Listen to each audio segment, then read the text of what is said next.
So getting into the masks, uh, the first thing we really want to do would be the sky, and we actually didn't do this mask in the last one because it wasn't one of our exported masks in the same way that the other ones were. But really, if we come in here, I'm going to go back to my originals and do SketchUp. I believe my base color map will do it. You can see that there's already an alpha channel masked out in here. That's what this checkerboard means, that it's cut out. And that's actually going to work to our advantage quite a bit. And the great thing about this technique is we can use really any kind of sky that we want back there. If I have, let's say, this grouping of skies, I can add any of these skies in there, and I'll show a couple in there to show you what I mean. But I'm going to start with this one here. It's going to just take a second to open. This is a watercolor painted sky that we've done in the office. And I'm just going to grab this layer and drop it in. And we're just going to do a quick edit. It doesn't even have to be adjusted, because what's great is, again, with the way we're going to do this, we can actually just cut out the sky and move the sky around and even get different effects even with the same sky. So let's get to what I'm talking about. I'm going to select my SketchUp base color map, and we're going to go to select load selection, and you can see I have the SketchUp base color map transparency, and that's what I want to use. And so you can see that it's already selected everything out, but it's selected the non-transparent stuff. So all we have to do is Control-Shift-I will invert our selection, and this button down here will add a mask. So we'll make sure we're on the sky layer now, and we'll add a mask. And so you can see that's what this black and white is here. The black is essentially invisible, and the white is what's visible for the sky. I'm going to unlink it so that my mask stays where it is, but my sky, let me zoom out a little bit, I can move this sky around in the background and really position the clouds, finding something that I like, whatever it may be. Let's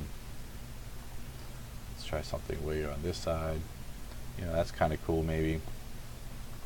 And really what I was getting at before of adding in skies, let's do something really different, like this kind of sunset. Now this might not work with our lighting setup because you really need to be careful of that, but I'm going to go ahead and drop this image in here, and I'm just going to do a quick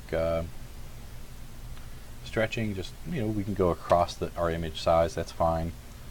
And I'm going to group these skies together, call this group skies. And what's kind of fun is this mask that we put on this layer, I'm actually going to move the mask to mask the whole group. And so we can just add as many skies in here as we want, and you'll see that the sky gets masked out. So now we have this nice sunset sky in here that we can really move around wherever, however we want, and we can get that kind of a look in here too. And again, you can just add as many skies as you want to really get an interesting look or feel that you want to go with. That's what the great thing about compositing all these layers is. You can come up with so many different looks and effects and feels all within the same file. I'm just going to stick with this kind of watercolory one for now. We'll use that one as our base to start with. At this point, it's probably a good time to save it. I'm just going to drop it on my desktop. We're going to call this watercolor.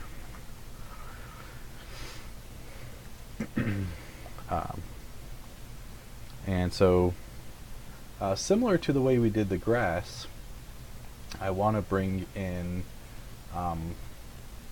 excuse me, similar to the way we did the sky, I want to bring in a grass field to just add even a little bit more realism or texture or whatever you want to call it to our grass areas. So here we go. I'm going to turn this into a group, call that grass, and I really have 1, 2, 3 patches of grass, so I'm going to just simply plop these over where the grass potentially can be. And now I'm going to click on the group. Actually, we would come down here. Yeah, click on the group, and my grass mask, I'm just going to, again, control click on that area, and you can see it already masks out where my grass is. And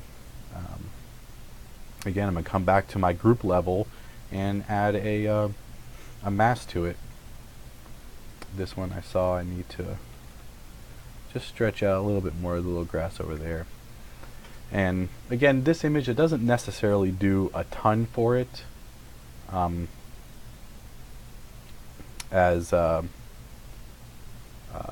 not a ton of visible grass, but you can see it's let me zoom in a little bit. It just adds a nice little texture for it versus the flat SketchUp output.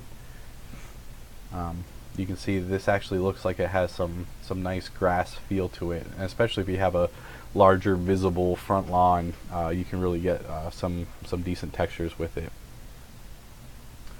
So that's really our sky and our grass, and maybe we'll do another one of interiors.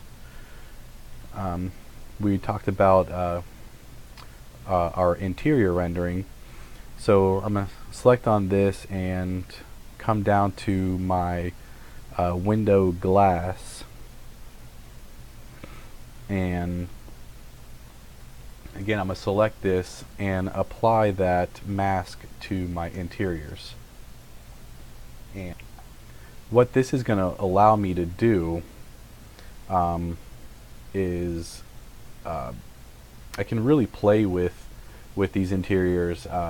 You can see it looks like I'm taking the glass on and off, and that's not what we want to do necessarily, is just to give that kind of effect, but it's just now an image that I can start to play with. I think one of the nice things we can do is we're going to go to layer and do new adjustment layer with a say hue saturation, and we can call this interior lighting. And if I alt click right between the two, it's going to apply this directly to that layer only. So we can click colorize, and now you can see that the color changes. And so maybe we'll come in here and find, a nice yellow. We'll up the saturation, get a vibrancy, but we'll also bring the lightness down. So it's more of like interior lights that are on, and you can see it's very, very bright, not what we want necessarily, but what's great is now coming back to our actual image, we can do a couple different things of either playing with the layer state. We can scroll through, you can see, multiply, it really starts to work with the glass. Where you can find one that really works well. Multiply tends to work well, or hard or soft light tends to work well, or overlay might work well. So it's just really kind of whatever effect you want to do.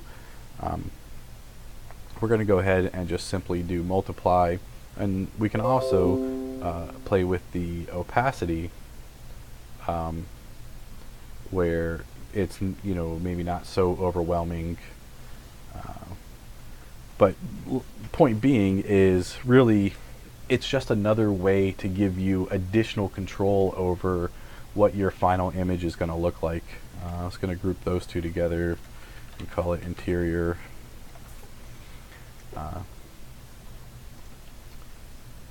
And so, so anyway, that's masks and how to set them up, starting to use them, and now we're going to really get into the meat of it, the fun of it, and really start bringing everything together.